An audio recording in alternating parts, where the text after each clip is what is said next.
నమస్తే, welcome to our channel. నేను మీ పద్మావతి. ఫిబ్రవరి 26న మరి శివరాత్రి వచ్చింది. శివరాత్రి రోజు మనం ఏమేం చేయాలి, ఏమేం చేయకూడదు, అసలు ఎలా పూజించాలి అనే దాని గురించి పూర్తి వివరాలు తెలుసుకునే ప్రయత్నం చేద్దాం. అయితే ఈరోజు మనతో పాటు ప్రముఖ ఆధ్యాత్మికవేత్త మరియు వాస్తు జ్యోతిష్య పండితులు, లలిత ఉపాసకులు నానాజీ పట్నాయక్ గారు ఉన్నారు. మరి ఆయనతో మాట్లాడి పూర్తి వివరాలు తెలుసుకుందాం. మీరు కూడా చూసేయండి. నమస్కారం గురువు గారు. గురువు గారు, 26వ తేదీ ఫిబ్రవరి శివరాత్రి వచ్చింది. అయితే శివరాత్రి రోజున కొంతమంది ఎప్పుడూ లింగాన్ని ఇంట్లో ఉంచుకొని పూజించేవారు కామన్, ఓకే. కానీ ఆ రోజు మాత్రమే పెట్టుకొని చేసుకోవాలి అనుకునేవారు. కొంతమంది విగ్రహాలని బయట నుంచి కొనుక్కొని తెచ్చుకుంటారు, చిన్న చిన్నవి శివలింగాల్ని. అవును. అయితే ఇప్పుడు ఒకవేళ మనకి బయటకు వెళ్ళి కొనలేకపోయినా సరే, మనకు ఆ పరిస్థితులు అనుకూలించకపోయినా ఇంట్లో ఉన్న వాటితోనే ఒక శివలింగాన్ని తయారు చేసుకోవచ్చు అంటారా? ఒకవేళ తయారు చేసుకుంటే దేంతో తయారు చేసుకోవడం శ్రేష్టం? ఇక్కడ తయారు చేయడం ఒకటే కాదు పాయింట్, దాన్ని పెట్టిన తర్వాత శివలింగంలోకి ఆ దేవుణ్ణి ఆహ్వానించడం కూడా మెయిన్ పాయింట్. అసలు ఎలా చేయాలి, ఏం చేయాలి, శివరాత్రి రోజు మనం చేయాల్సిన నియమాలు ఏంటి? ఖచ్చితంగా ఫస్ట్ ఆఫ్ ఆల్ మీరు అడిగినట్టుగా శివరాత్రి నాడు పార్థివలింగాన్ని పూజించడం మంచిది అని చెప్తూ ఉంటారు. పార్థివలింగము అంటే బంకమట్టి తీసుకుని మనంతరం మనమే లింగాన్ని తయారు చేసుకుని, చాలా సింపుల్, అదేం పెద్ద కష్టమైన విషయం కాదు. చేసుకొని దానికి అభిషేకం చేసుకుంటే చాలా ఉత్తమము అని చెప్పి శాస్త్రాల్లో ఈ కలియుగంలో చాలా. దాని తర్వాత ఆ శివరాత్రి అయిపోయిన మరుసటి రోజు దాన్ని తీసుకెళ్ళి మొక్కల్లో పెట్టేసి నీళ్ళు పోస్తే అది ఆటోమేటిక్గా మళ్ళీ అది చాలా చాలా మంచిది ఈ యొక్క శివరాత్రి సమయంలో చేసుకునేదానికి. అయితే శివరాత్రిలో కొన్ని విషయాలు కూడా ఖచ్చితంగా పాటించాలి. జన్మకు ఒక శివరాత్రి అంటారు. అవును. అంటే ఏమిటి, కనీసం ఒక్కసారైనా నువ్వు చెయ్యాలి అని. అంటే అలా ఒక్కసారి జీవితంలో చేసి మర్చిపోవని కాదు, చేస్తే ఏమవుతుంది ముఖ్యంగా చూసుకున్నట్లయితే నమశివాయ అని అంటూ ఉంటాం మనం కదా. అంటే ఏమిటి, శివుడికి నమస్కరిస్తున్నాను. శివుడు అంటే ఎవరు? మంగళకారకుడు. మంగళకారకుడికి నమస్కరిస్తే ఏమవుతుంది, మనకన్నీ మంగళాలే జరుగుతాయి. అలాంటి శివుడికి ఆ రోజు ఉదయం నిద్ర లేచిన వెంటనే నిత్య పూజాది కార్యక్రమాలు అయిపోయిన తర్వాత శివలింగానికి పొద్దున్న ఒకసారి, మధ్యాహ్నం ఒకసారి, రాత్రి లింగోద్భవ కాలంలో ఒకసారి అభిషేకం చేస్తారు. అభిషేకం చేసేటువంటి దాంట్లో కూడా పళ్ళ రసములతో ఎక్కువగా చేయమని చెప్పారు శాస్త్రంలో చెప్పినటువంటిది. అదే పళ్ళ రసాన్ని మీరు తర్వాత ప్రసాదంగా కూడా తీసుకోవచ్చు.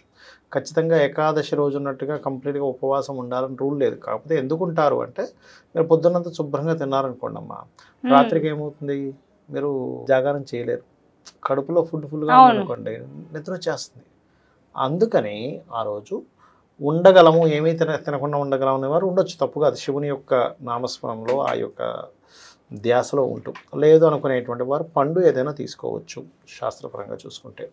అదేవిధంగా జాగరణ విషయంలో కూడా ఖచ్చితంగా కొన్ని విధి విధానాలు పాటించాలి. ఏమిటవి అంటే, చాలామంది ఏం చేస్తారు, జాగరణ అనగా రాత్రంతా ఏ సినిమాలో పెట్టుకొని చూస్తూ ఉంటారు.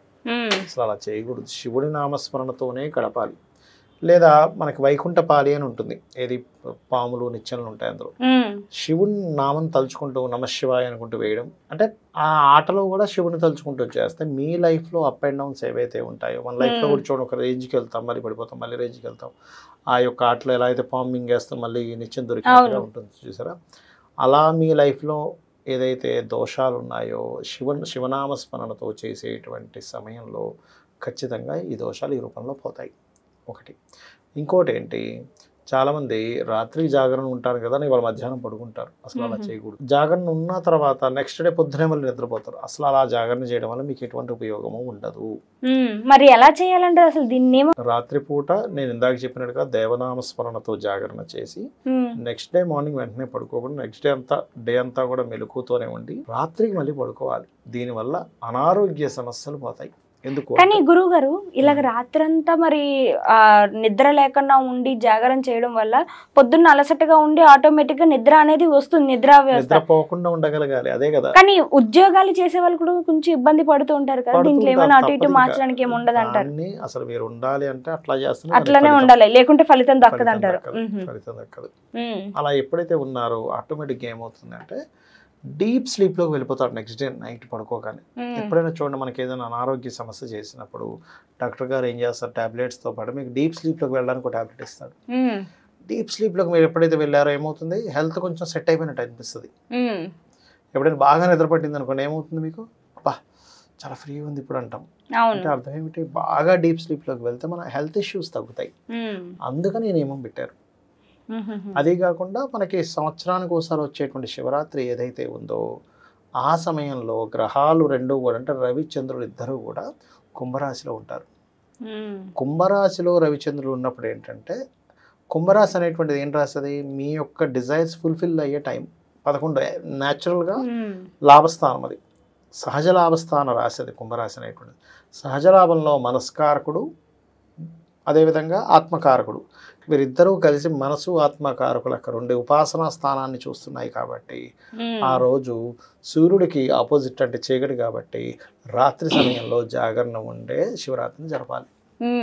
జాగరణే ముఖ్యం శివరాత్రికి. అప్పుడు ఆ జాగరణ ఎవరైతే చేస్తారో నిద్రపోకుండా మీరు నిద్రని త్యాగం చేసి శివనామస్మరణలోనే ఉండి ఓర్చుకొని అలా ఉన్నప్పుడు మీకు వేరే రకంగా వచ్చేటువంటి ఇబ్బందులు ఈ రూపంలో పోతాయి. ఇప్పుడు మీరు ఏదో ఒక మిస్టేక్ చేశారు, సిగ్నల్ క్రాస్ చేయడమో లేకపోతే ఏదో సంథింగ్, దానికి ఏం చేస్తారు గవర్నమెంట్, ఇంత ఫైన్ కట్టండి అంటారు. అంటే ఏంటి, మీరు ఆ ధనాన్ని ఫైన్ కట్టడం ద్వారా మీరు దాన్ని తొలగించుకుంటున్నాం. అట్లాగే మనం ఎప్పుడైతే రాత్రంతా జాగరణ ఉంటున్నామో ఖచ్చితంగా మనం పూర్వజన్మల్లో చేసినటువంటి కర్మను తొలగించుకున్న వాళ్ళం అవుతాం. దానికి ఇంత అర్థం ఉందంటారా? అర్థం ఉంటుంది కాబట్టి ఇది చేయాలి. ఇది చేసి మీరు ఆ నెక్స్ట్ డే చక్కగా నిద్రపోయినట్టయితే రాత్రి సమయంలో దోషం అనేటువంటి తగ్గుతుంది. ఇందులో శివరాత్రి రోజు ఒక్కొక్క కామ్యం నెరవేరడానికి ఒక్కొక్క రకమైనటువంటి శివలింగానికి అభిషేకాలు చేస్తూ ఉంటారు. అందులో భస్మముతో గనక అభిషేకం చేస్తే వారికి మోక్ష ప్రాప్తి, పళ్ళ రసములలో ముఖ్యంగా మామిడి పండు రసంతో కనుక చేస్తే సంతాన ప్రాప్తి, చెరుకు రసము లేదా చక్కెరతో కనుక చేస్తే వివాహం ప్రాప్తిని పరమేశ్వరుడు ఇస్తాడు. ఓకే, అదేవిధంగా గరిక వేసినటువంటి నీటితో కనుక అభిషేకం చేస్తే ఆటంకాలు తొలగిపోతాయి. బాగా శత్రుపీడ ఉన్న వాళ్ళు ఏం చేస్తారంటే శివాలయానికి వెళ్ళి వాళ్ళు ఒప్పించుకొని ఒక తెల్లటి వస్త్రాన్ని శివలింగం మీద వేసి ఆవాలతో అభిషేకం చేస్తారు శత్రుబాధలు పోవడానికి. అలాగే ఒక్కొక్క దానికి ఒక్కొక్క ప్రక్రియ చెప్పడం జరిగింది. పుష్పాలతో అభిషేకం చేస్తారు. దానివల్ల ఏమిటంటే వాళ్ళకి చాలామంది అంటుంటారు ఏమిటో మాకు ఒక్క శుభకార్యం కూడా ఇంట్లో జరగట్లేదు, ఒక మంచి వార్త వినలేకపోతున్నాం అన్నప్పుడు పుష్పాలతో అభిషేకం చేయాలట. అలాగే మనస్పర్ధ ఇంట్లో ఎక్కువగా వస్తున్నాయండి అన్నప్పుడు అన్నాన్ని మొత్తం శివుడి లింగాన్ని మొత్తం ఇలా అద్దుతారు అన్నం, అలా చేసినప్పుడు మనస్పర్ధలు పోతాయి, మానసిక రుగ్మతలు పోతాయి. ఇంట్లో వాళ్ళకి మాటిమాటికి మనస్పర్ధలు వస్తుంటే ఆ రకమైనటువంటిది రెమెడీ చేసుకుంటుంటారు. అలాగే రుద్రాక్షలు వేసి ఆ రుద్రాక్షల నీటితో అభిషేకం చేస్తారు. కొందరు రుద్రాక్షలతో అభిషేకం చేస్తారు. రుద్రాక్షలతో కనుక అభిషేకం చేస్తే ఆరోగ్యాభివృద్ధి, గండములు తొలగుతాయి. రుద్రాక్ష నీటితో చేస్తే గండములు తొలగుతాయి.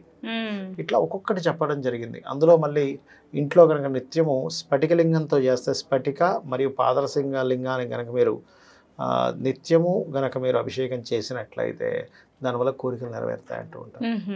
అదేవిధంగా ఎవరికైనా పెద్ద పెద్ద వ్యాపారాలు ఉన్నాయండి, కోట్లలో నడుస్తున్నాయి కానీ అవి పెద్దగా సాగట్లేదు అన్నప్పుడు చిన్న బంగారు లింగం తెచ్చుకొని 41 రోజు కనుక అభిషేకం చేస్తే వ్యాపార అభివృద్ధి అవుతుంది.